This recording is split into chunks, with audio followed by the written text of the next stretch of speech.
In 2015, Linda Moulton Howe, a famous UFO journalist, received a very special letter from a person who claimed to have worked in the aviation maintenance industry in 1977 and then joined the U.S. Navy as an engineer flying LC-130S. In 1983, he was sent to serve at the Antarctic Development Squadron 6VXE6. This person said that on one flight, he discovered that Antarctica was not without people, but that the people were not on the ground.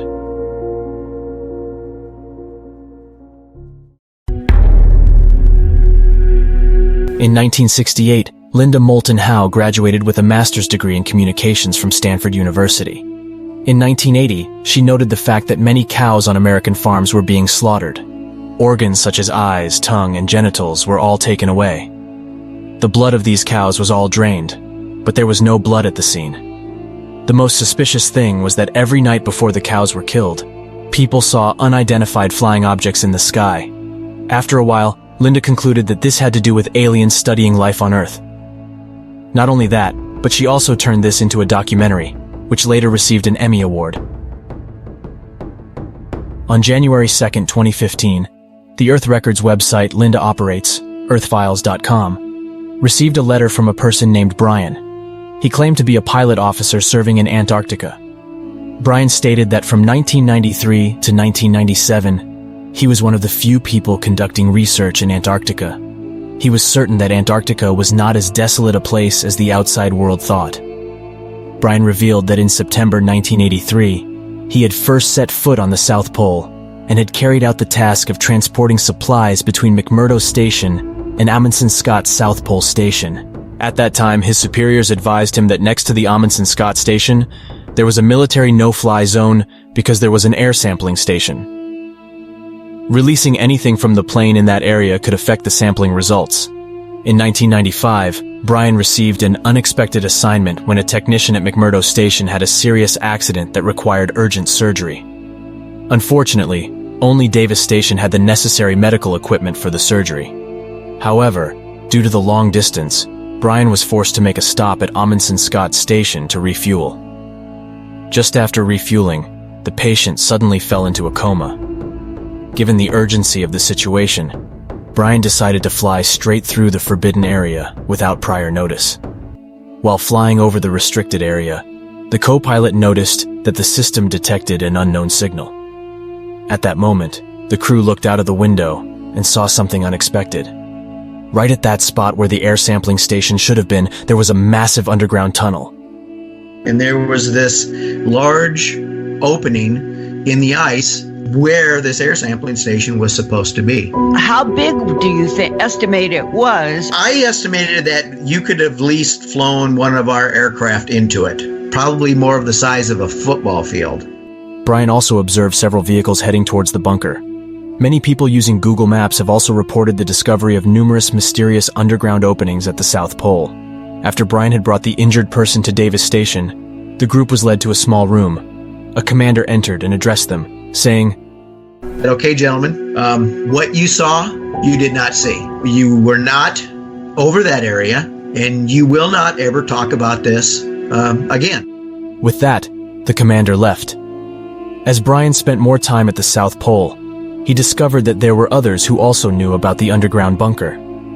In one conversation, an officer at the Amundsen station mentioned that the air sampling station had recently received a group of visitors. Brian inquired further, asking, "Who were these visitors?" Unexpectedly, the officer replied, "I know they are not human," and offered no further details. Strangely, after these visitors arrived, Brian reported seeing peculiar flying objects whenever he flew over the Antarctic mountains. Brian promptly informed the ground commander, but the commander only responded with, "I can only tell you, that is not our aircraft." When Brian sent this letter to Linda, he enclosed his service medal from Antarctica, along with a photo taken with the flight crew at that time. This gesture instilled Miss Linda with an even greater sense of trust in the information Brian provided. The strange thing is that 3 years later, a U.S. soldier brought even more shocking information to her. On July 19th, 2018, a person claiming to be a U.S. Navy SEAL brought a map to find Linda and told her, "At the point marked on this map, there exists a structure leading to the underground." Coincidentally, This location is right where Brian said UFO sightings are frequent. The leaker identified himself as Sparta 1 and did not reveal his face during the interview. He mentioned that in 2003, the Navy team he worked for received a special mission. That year, an American satellite, using radar to scan Antarctica, discovered that 93 miles away near McMurdo Station, there was a structure buried 3 kilometers underground. Upon hearing this news, the U.S. sent people to investigate. Sparta 1's mission was to escort the safety researcher into the building. When they arrived, another team had already dug up a corner of the building. The architecture was octagonal and constructed of black basalt stone, with a door.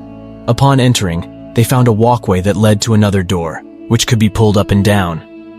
What surprised them was that even though the temperature outside was minus 40 degrees Celsius, the inside of the building maintained a temperature of 20 degrees Celsius. Furthermore, the interior was illuminated by blue light emitted from the walls, although they did not see any lighting or temperature maintenance equipment. Linda immediately inquired if this was the only mysterious structure in Antarctica. Sparta 1 promptly replied, "There is not just one structure. Antarctica has many. The one we entered was 62 acres in size and buried 3 kilometers deep under the ice." This surprised Linda, as with such a large structure, it was highly likely that it had been built before glaciation. Antarctica was a warm place 34 million years ago. Could it be that this structure has existed for so long? If not, then who and what force could have built this architectural marvel? Sparta 1 later told Linda that the existence of this structure was not the most surprising thing to him. What really surprised him was what was inside it. After they passed through the second door, he saw hundreds of bodies immersed in very strange containers. According to him, these human-like beings were created by aliens and were being kept in Antarctica, awaiting a day when Earth is completely devastated by humans. At that point, they would awaken from these containers and take over the Earth. Sparta 1 claimed he had this knowledge because there was an alien in his team. He told Linda, "There are several types of aliens, and we have maintained close relations with some of them." According to him, there are at least 7 types of aliens who regularly interact with humans for various purposes and have reached agreements with various governments. The United States and other countries have conducted secret space programs to conceal their interactions with aliens and to learn about their technology. Antarctica serves as one of the bases for these plans. For several consecutive years, Linda continued to receive revelations about the South Pole. Those who came forward to disclose this information provided documentation to verify their identities and remained anonymous, indicating that their intent was not profit-driven. Furthermore, they did not know each other, yet the information they provided was consistent and all supported the possibility of an underground base beneath Antarctica with connections to UFO phenomena.